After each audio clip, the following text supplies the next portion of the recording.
ইষ্টপ্রাণ দাদা এবং মায়েদের আমার রানন্দিত জয়গুরু প্রীতি ও শুভেচ্ছা রইল। আশা করি আপনারা সকলে ভালো আছেন। পূজনীয় অবিন্দা গিয়েছিলেন সোনামুখী সৎসঙ্গ বিহারে পশ্চিমবঙ্গে। সেখানে নানাবিধ প্রসঙ্গে কথা চলছিল। যারা উপস্থিত ছিলেন কথার মাধ্যমে বলছিলেন যে যখন আমার বাবা এবং মায়ের বিয়ে হয় তখনকার একটা ঘটনা আপনাদের সামনে বলছি। তো পূজ্যপাদ অবিন্দাদা বলছেন, আমার বাবা মার বিয়ে হয়ে গেছে এবং তারপরে একটা করণীয় থাকে অনুষ্ঠান, তাকে বলা হয় অষ্টমঙ্গলা। আর অষ্টমঙ্গলা মানে হচ্ছে মেয়ের বাড়িতে গিয়ে বর বউকে খেতে হয়। আমার মা তো একটা নন সৎসঙ্গী পরিবার থেকে এসছেন, তো বিয়ের পর যখন আমাদের বাড়িতে ঢুকেছে, এখানে তো এসব কিছুই রান্না হয় না। তিনি খেতে পাচ্ছেন না, অস্থির হয়ে যাচ্ছেন, কারণ আমাদের বাড়িতে সব নিরামিষ, শাক সবজি ডাল তরকারি এসবই রান্না করা হয়। আর মা আমিষ ঘরের, তিনি সব কিছুই খেতেন। যখন বিয়ের পরে ঠাকুর বাড়িতে এসছেন দেওঘরে, তখন তিনি এসব কিছু খেতে পাচ্ছেন না, শুধু নিরামিষ খেয়ে যাচ্ছেন। তো মায়ের সেটা ভালোই লাগছে না, তিনি অস্থির হয়ে যাচ্ছেন। 3-4 দিন পর অষ্টমঙ্গলার জন্য বাড়িতে যাবেন আমার দিদিমার বাড়িতে। ফোন করে দিদিমা বললেন যে ভালো মন্দ রান্না করা হবে, তোরা যখন আসবি তখন সবাই মিলে একসঙ্গে খাওয়া দাওয়া করব। যাই হোক, সেই দিন ধার্য হয়েছে, বাবা এবং মা গাড়িতে চড়েছে যাওয়ার জন্য। তারা নির্দিষ্ট সময়ে দেওঘর থেকে রওনা দিলেন। এমন সময় আমার বাবা মাকে বলছেন, একটা জিনিস চাইবো, তুমি আমাকে দিতে পারবে? বাবার কথা শুনে মা বললেন যে চেয়ে দেখুন, অবশ্যই দেব।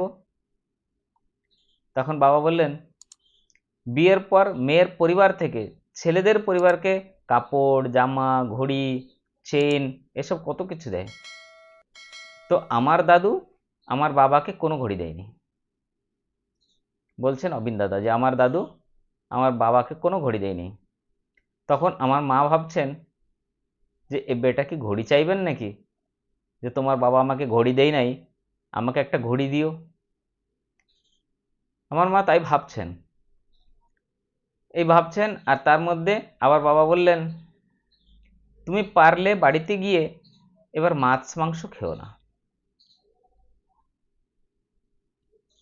যখন আমার বাবাই বলেছেন যে মাছ মাংস এবার খাবে না, তখন আমার মা ভাবছেন যে আমি তো বাড়িতে মাকে এবং যারা ফোন করেছিল তাদের সবাইকে রান্না করতে বলে দিয়েছি, এবার কি হবে? কেমন একটা সমস্যার মধ্যে ফেসে গেলেন মা। এবার আমার মার যে জেঠিমা, তারা বলছে সব কথা বরের কি শুনতে হয় নাকি। যখন আমার মা জানিয়েছে এই কথাটা, যে উনি বলছেন যে এবার আমি যেন বাবার বাড়িতে গিয়ে মাছ মাংস না খাই, তখন শুনে আমার মার জেঠিমা এবং যারা যারা ছিল তারা বলছে কি, বরের যে কথা বলে সে কি সব শুনতে হয় নাকি, ও ছেড়ে দে, কিছু হবে না, দেখা যাক, এইগুলো খেলেই চলে। তারপর মা বলছে, আমার বর প্রথমবার কিছু আমার কাছে চাইলো, যতক্ষণ পারবো রাখার চেষ্টা করব। তিনি যে আমার কাছে এটা চেয়েছেন, আমি যত সময় পারি চেষ্টা করব যে আমি যেন এই জিনিসটা না করি। তো আমার বাবার প্রেমেই হোক, ঠাকুরকে ভালোবেসেই হোক, তিনি তো একটা করতে পেরেছে। অবিন্দা বলছেন যে আমার মা আমার বাবার ভালোবাসায় হোক বা ঠাকুরের জন্য হোক, যেভাবেই হোক না কেন, আমার মা মাছ মাংস খায়নি। আমার মা এটা করতে পেরেছে, কারণ আমার মা সেটা দৃঢ় প্রতিজ্ঞা করেছে যে আমার স্বামী আমার কাছে এটা চেয়েছে বিয়ের পর প্রথমবার, তো এটা আমাকে করতেই হবে, যেভাবেই হোক না কেন আমি সেটা করে দেখাবো। আর আমার মা সেটা করে দেখিয়েছে। এর থেকে বোঝা যায় একটা কিছু করে নিতে পারবেন, একটা সময় এসে দেখবেন সেটা যার জন্য হয়েছিল তাকে ঘিরে না, ঠাকুরকে ভালোবেসে সবটা করছি। আমি যদি ঠাকুরকে ভালোবাসি, প্রকৃতই যদি আমি ঠাকুরের ভক্ত হই, সত্যই যদি আমি ঠাকুরকে গুরু রূপে মানি, আমার যদি ঠাকুরের উপর পরিপূর্ণ বিশ্বাস থাকে, তাহলে আমার ঠাকুর যেটা চেয়েছে, আমার ঠাকুর যেটা করতে বলেছে, আমি সেটা করতে পারি। শুধু চাই গভীর বিশ্বাস। গভীর বিশ্বাসে সবই হতে পারে। আমি যদি গভীর বিশ্বাস করি যে আমার ঠাকুর আমাকে এটা করতে বলেছে, আমাকে এটাই করতে হবে, আর আমি যদি সেই প্রস্তুতি নেই করার জন্য, তাহলে মানুষের কাছে কিছুই অসম্ভব নাই, সবটাই মানুষের সম্ভব করে দিতে পারে। চাই শুধু ইচ্ছা। ইচ্ছা থাকলেই উপায় হয়। আমি যদি ভালোবাসি, আমি যদি আমার প্রভুকে চাই যে হে প্রভু, তুমি যেটা বলেছ, তুমি যেটা চাও, আমার তাতেই মঙ্গল, সেটা করলেই আমার মঙ্গল, তবে আমার প্রভুর জন্য আমি সব কিছু করতে পারি। দুনিয়ার একদিকে প্রভু, আর একদিকে সবাই। প্রভুই আমার জন্য সব কিছুই। প্রভু আছেন তাই আমি আছি। আমি প্রভুকে যথেষ্ট ভালোবাসি, মন প্রাণ দিয়ে ভালোবাসি, তাই আমি আমার প্রভুর জন্য সব কিছু করতে পারি যা আমার প্রভু আমার কাছে চাইবে। আমার চাইছেন আমার প্রভু আমার কাছে, সেটা আমি করতেই পারি, আমি সেটাকে ত্যাগ করতে পারি। কারণ আমার প্রভু আমার মঙ্গল চান, আমাকে ভালোবাসেন। আমি কি করে সুস্থ থাকব, আমি কি করে ভালো থাকব, প্রভু সেটাই সবসময় চিন্তা করেন।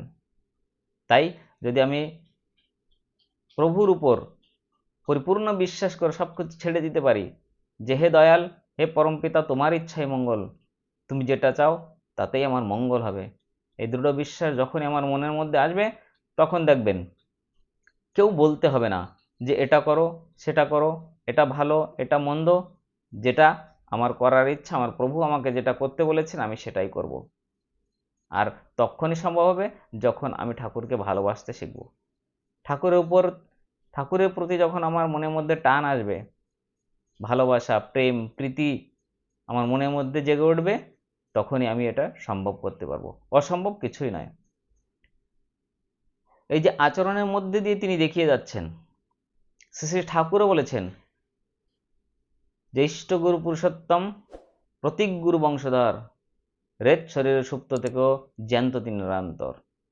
ঠাকুর আচার্যদেবের মাধ্যমে লীলা করে যাচ্ছেন, তাই ঠাকুর বলেছেন আমাকে আর 10,000 বছর পর্যন্ত আসার প্রয়োজন নেই। তিনি আচরণ করে দেখে যাচ্ছেন যে আমাদের কিভাবে চলতে হবে, কিভাবে কথা বলতে হবে, কিভাবে মানুষের সঙ্গে ব্যবহার করতে হবে। পূজ্যপাদ আচার্যদেব সেটা আমাদের শেখাচ্ছেন, আর আমাদের উচিত তাকে অনুসরণ করে তার সেই সৎ পথে চলার আমাদের প্রত্যেক গুরু ভাইয়ের কর্তব্য। ইষ্ট স্বার্থ প্রতিষ্ঠা করাই এই জীবনের একমাত্র সাধনা আমাদের প্রত্যেকের। পরম দয়াল শ্রী ঠাকুর ও শ্রী ঠাকুর পরিবারের বিভিন্ন মূল্যবান কথা আপনারা এই চ্যানেলের মাধ্যম দিয়ে শুনতে পারবেন। এই চ্যানেলটি সাবস্ক্রাইব করুন এবং অন্যকেও শেয়ার করুন, ছড়িয়ে দিন দিকে দিকে, যাতে সকলের মঙ্গল হয়। তাতে করে এমন একদিন আসবে যেদিন এই বিশ্ব সংসারে সকল কিছুই ঠাকুর ঠাকুর করে উঠবে, সবাই বলবে জয় গুরু, বন্দে পুরুষোত্তম।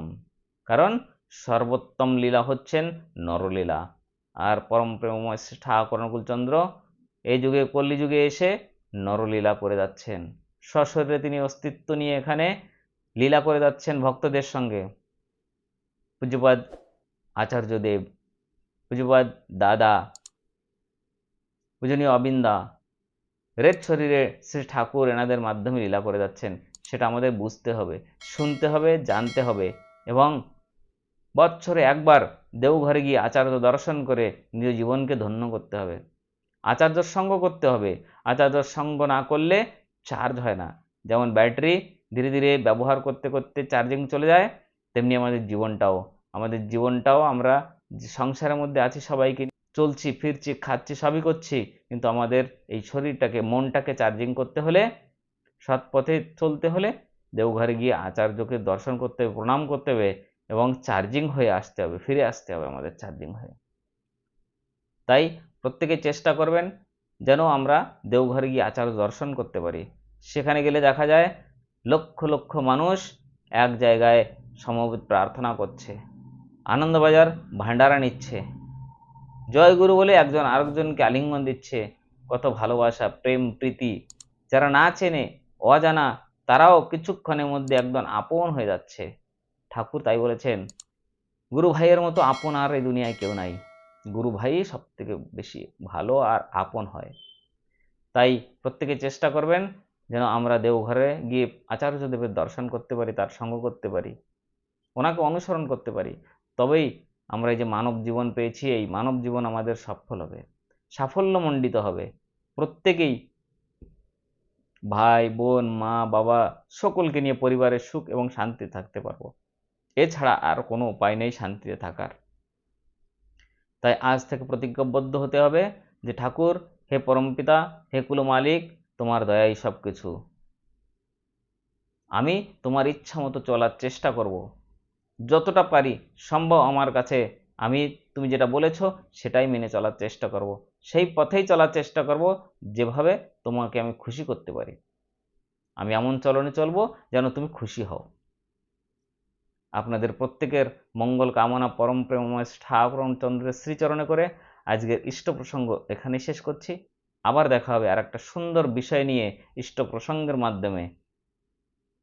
যারা এখন এই চ্যানেলটি সাবস্ক্রাইব করেননি, এই চ্যানেলটি সাবস্ক্রাইব করুন এবং অন্যকে শেয়ার করুন। জয় গুরু, বন্দে পুরুষোত্তম।